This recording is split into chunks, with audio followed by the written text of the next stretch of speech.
Assalamualaikum warahmatullahi wabarakatuh. Perkenalkan, nama saya Nopera Amanda Tanjung dengan NIM 2014050009 dari kelas TBIA. Di sini saya akan menjelaskan mengenai prinsip-prinsip dasar evaluasi hasil belajar dalam rangka memenuhi ujian tengah semester mata kuliah English Language Teaching Assessment. Evaluasi hasil belajar dapat dikatakan terlaksana dengan baik apabila dalam pelaksanaannya senantiasa berpegang pada 3 prinsip dasar, yaitu yang pertama prinsip keseluruhan. Prinsip keseluruhan atau prinsip menyeluruh juga dikenal dengan istilah prinsip komprehensif. Dengan prinsip komprehensif dimaksudkan di sini bahwa evaluasi hasil belajar dapat dikatakan terlaksana dengan baik apabila evaluasi tersebut dilaksanakan secara bulat, utuh, atau menyeluruh. Dengan kata lain, evaluasi hasil belajar harus dapat mencakup berbagai aspek yang dapat menggambarkan perkembangan atau perubahan tingkah laku yang terjadi pada diri peserta didik sebagai makhluk hidup dan bukan benda mati.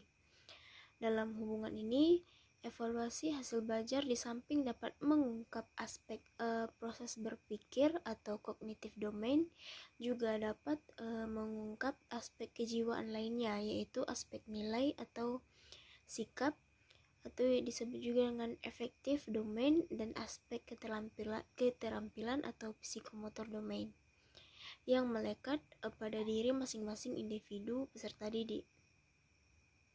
Dengan melakukan evaluasi hasil belajar secara bulat, utuh, menyeluruh, akan diperoleh bahan-bahan, keterangan, dan informasi yang lengkap mengenai keadaan dan perkembangan subjek peserta didik yang sedang dijadikan sasaran evaluasi.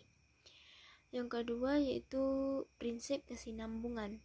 Prinsip kesinambungan juga dikenal dengan istilah prinsip kontinuitas. Dengan prinsip kesinambungan dimaksudkan di sini bahwa evaluasi hasil belajar yang baik adalah evaluasi hasil belajar yang dilaksanakan secara teratur dan sambung menyambung dari waktu ke waktu. Dengan evaluasi hasil belajar yang dilaksanakan secara teratur ini, maka dimungkinkan bagi evaluator untuk memperoleh informasi yang dapat memberikan gambaran mengenai kemajuan atau perkembangan peserta didik sejak dari awal mula mengikuti program pendidikan sampai pada saat-saat mereka mengakhiri program pendidikan yang mereka tempuh itu. Yang ketiga yaitu objektivitas. Prinsip objektivitas mengandung makna bahwa evaluasi hasil belajar dapat dinyatakan sebagai evaluasi yang baik apabila dapat terlepas dari faktor-faktor yang sifatnya subjektif. Sehubungan dengan itu, dalam pelaksanaan evaluasi hasil belajar, seorang evaluator harus senantiasa berpikir dan bertindak wajar menurut keadaan yang senyatanya, tidak dicampuri oleh kepentingan-kepentingan yang bersifat subjektif. Prinsip ketiga ini sangat penting sebab apabila dalam melakukan evaluasi unsur-unsur subjektif menyelinap masuk ke dalamnya akan dapat menodai kemurnian pekerjaan evaluasi itu sendiri. Selanjutnya yaitu merupakan ciri-ciri dari evaluasi belajar. Ciri evaluasi belajar terbagi menjadi beberapa ciri-ciri. Yang pertama yaitu bahwa evaluasi yang dilaksanakan dalam rangka mengukur keberhasilan belajar peserta didik, pengukurannya dilakukan secara tidak langsung, yaitu seorang peserta didik, dalam hal ini guru, dosen, dan lainnya, yang ingin menentukan manakah di antara peserta didik, murid, siswa, atau mahasiswa yang tergolong lebih pandai ketimbang peserta didik lainnya, maka yang diukur bukanlah kepandaiannya, melainkan gejala atau fenomena yang tampak atau memancar dari kepandaian yang dimiliki oleh para peserta didik yang bersangkutan. Dengan kata lain, yang dicari dan diukur adalah indikator atau hal-hal yang merupakan pertanda bahwa seseorang dapat disebut sebagai orang yang pandai. Ciri yang kedua yaitu bahwa pengukuran dalam rangka menilai keberhasilan belajar peserta didik pada umumnya menggunakan ukuran-ukuran yang bersifat kuantitatif atau lebih sering menggunakan simbol-simbol angka. Hasil-hasil pengukuran yang berupa angka-angka itu selanjutnya dianalisis dengan menggunakan metode statistik untuk pada akhirnya diberikan interpretasi secara kualitatif. Ciri yang ketiga yaitu bahwa pada kegiatan evaluasi hasil belajar pada umumnya digunakan unit-unit atau satuan-satuan yang tetap. Satuan-satuan yang tetap itu didasarkan pada teori yang menyatakan bahwa pada setiap populasi peserta didik yang sifatnya heterogen, misalnya berbeda jenis kelamin, berbeda asal sekolah, dan lain sebagainya.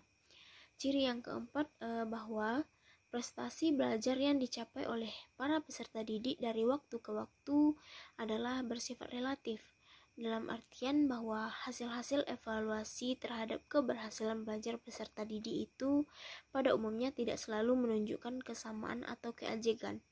Jadi, evaluasi yang dilaksanakan pada tahap pertama untuk subjek yang sama belum tentu sama hasilnya dengan hasil-hasil evaluasi yang dilaksanakan pada tahap-tahap berikutnya. Ciri yang kelima bahwa dalam kegiatan evaluasi hasil belajar sulit untuk dihindari terjadinya kekeliruan pengukuran atau error. Dengan mendasarkan diri pada jumlah jawaban yang betul atau kualitas jawaban yang diberikan oleh peserta tes atau testi, itu pendidik selaku penilai atau evaluator memberikan skor-skor yang walaupun kadangkala kurang tepat diberi nama nilai. Pernyataan yang akan segera muncul dari kegiatan pemberian nilai itu adalah apakah nilai yang telah diberikan guru atau dosen kepada siswa atau mahasiswanya itu betul-betul telah sama atau dapat dianggap sama dengan nilai yang sebenarnya ataukah tidak. Dimaksud dengan nilai yang sebenarnya adalah nilai yang betul-betul telah mencerminkan prestasi belajar peserta didik yang bersangkutan. Dalam hal kekeliruan pengukuran bisa terjadi dalam beberapa faktor. Yang pertama yaitu faktor karena suasana batin yang sedang menyelimuti diri evaluator pada saat pengukuran hasil belajar dilaksanakan. Contoh, berhati murung, pikiran kacau, perasaan risau, dan sebagainya yang sedang menyelimuti seorang guru yang akan dapat mempengaruhi guru tersebut dalam melakukan pekerjaan koreksi hasil tes, sehingga nilai yang diberikan pada peserta didik menjadi tidak sesuai dengan nilai yang sesungguhnya menjadi hak peserta didik yang bersangkutan. Yang kedua, karena sifat pemurah atau sifat pelit yang melekat pada diri evaluator. Dalam proses belajar mengajar, seringkali dijumpai kenyataan bahwa guru atau dosen yang mempunyai sifat pemurah, ada pula guru atau dosen yang mempunyai sifat pelit dalam memberikan nilai hasil tes. Sifat pemurah itu dapat berakibat bahwa nilai yang diberikan kepada testi menjadi lebih tinggi dari nilai yang semestinya harus diberikan kepada testi yang bersangkutan. Sebaliknya, sifat pelit yang melekat pada diri guru atau dosen dapat berakibat bahwa nilai yang diberikan kepada testi menjadi lebih rendah dari nilai yang semestinya. Jadi dalam nilai yang diberikan kepada tester itu telah terjadi kekeliruan atau error. Yang ketiga, karena terjadinya halo effect, di mana guru atau dosen selaku evaluator terpengaruh oleh berita, informasi, dan lain-lain yang datang dari teman-teman sejawatnya. Sehingga dalam pemberian nilai hasil belajar, berita atau informasi tersebut mempengaruhi diri guru atau dosen tersebut. Berita atau informasi yang mengenai diri seorang peserta didik dapat berakibat bahwa nilai yang diberikan kepada peserta didik cenderung menjadi lebih tinggi dari yang semestinya. Sebaliknya, apabila informasi yang jelek mengenai diri peserta didik dapat mengakibatkan pemberian nilai yang lebih rendah daripada nilai semestinya diberikan kepada peserta didik yang bersangkutan. Yang keempat itu karena faktor karena guru atau dosen selaku evaluator terpengaruh oleh kesan masa lalu, yaitu mengenai hasil-hasil belajar yang telah dicapai peserta didik. Kesan masa lalu ini maksudnya yaitu kesan yang jelek mengenai peserta didik pada masa-masa lalu, seperti sering tidak masuk sekolah, tidak pernah membuat tugas, pernah membuat sakit hati atau menyinggung perasaan guru. Nilai-nilai hasil belajarnya selalu rendah jika dibandingkan dengan teman-teman sekelasnya yang lain. Ya, hal ini dapat berakibat pemberian nilai menjadi lebih rendah daripada nilai yang semestinya menjadi hak peserta didik yang bersangkutan. Yang ketiga, materinya mengenai ranah kognitif, ranah afektif, dan ranah psikomotor sebagai objek evaluasi hasil belajar. Yang pertama yaitu ranah kognitif adalah ranah yang mencakup kegiatan mental atau otak. Dalam ranah kognitif itu terdapat 6 jenjang proses berpikir. Yang pertama yaitu pengetahuan atau knowledge, adalah kemampuan seseorang untuk mengingat-ingat kembali atau mengenali kembali tentang nama, istilah, ide, gejala, dan lain sebagainya tanpa mengharapkan kemampuan untuk menggunakannya. Yang kedua yaitu pemahaman atau comprehension, adalah kemampuan seseorang untuk mengerti atau memahami sesuatu setelah sesuatu itu diketahui atau diingat. Dengan kata lain, memahami adalah tentang mengetahui sesuatu dan dapat melihatnya dari berbagai segi. Seorang peserta didik dikatakan memahami sesuatu apabila ia dapat memberikan penjelasan atau memberikan uraian yang lebih rinci tentang hal yang diungkapkannya dengan menggunakan kata-katanya sendiri. Yang ketiga yaitu penerapan atau application, adalah kesanggupan seseorang untuk menerapkan atau menggunakan ide-ide umum, tata cara ataupun metode prinsip dalam situasi yang baru dan konkret. Yang keempat yaitu mengenai analisis, yaitu kemampuan seseorang untuk merinci atau menguraikan suatu bahan atau keadaan menurut bagian-bagian lebih kecil yang mampu memahami hubungan di antara bagian-bagian atau faktor-faktor yang satu dengan faktor lainnya. Yang kelima yaitu mengenai sintesis, yang merupakan suatu proses yang memadukan bagian-bagian atau unsur-unsur secara logis sehingga menjelma menjadi suatu pola yang berstruktur atau berbentuk pola baru. Yang keenam yaitu penilaian atau evaluasi. Di sini merupakan kemampuan seseorang untuk membuat pertimbangan terhadap suatu situasi, nilai, atau ide. Misalnya, jika seseorang dihadapkan pada beberapa pilihan, maka ia akan mampu memahami satu pilihan yang terbaik sesuai dengan patokan-patokan atau kriteria yang lainnya. Ranah selanjutnya yaitu ranah afektif. Ranah afektif sendiri terbagi menjadi 5 jenjang, yaitu yang pertama receiving atau attending, yaitu menerima atau memperhatikan.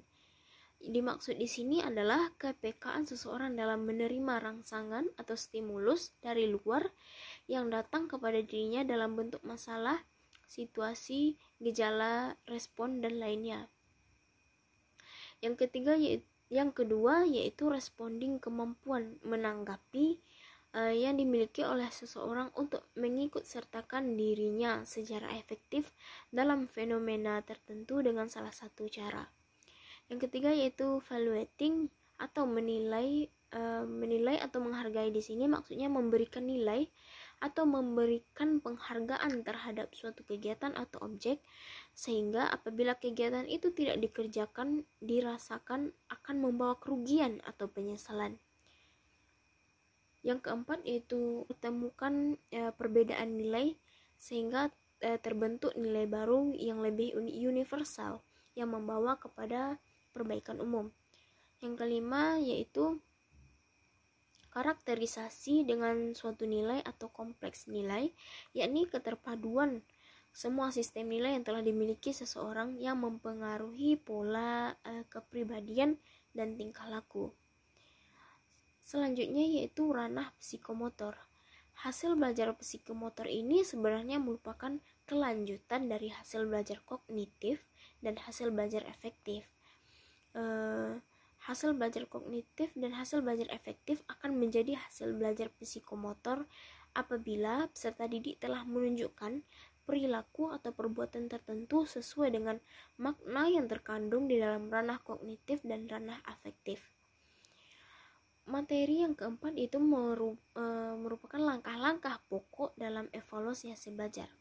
Langkah-langkahnya kita bisa menggunakan 6, yaitu yang pertama menyusun rencana hasil evaluasi belajar, selanjutnya menghimpun data dalam evaluasi belajar, lalu melakukan verifikasi data, kemudian mengolahnya dan menganalisis data tersebut, dan yang selanjutnya memberikan interpretasi dan menarik kesimpulan yang bertitik tolak dari data hasil evaluasi.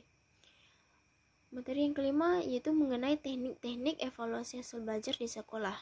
Dalam konteks evaluasi hasil proses pembelajaran di sekolah dikenal adanya 2 macam teknik, yaitu teknik tes, yaitu dengan cara menguji peserta didik, dan teknik non-tes, yaitu dilakukan tanpa menguji peserta didik. Mungkin cukup sekian penjelasan yang dapat saya sampaikan. Mohon maaf apabila ada kesalahan. Saya akhiri dengan Assalamualaikum warahmatullahi wabarakatuh.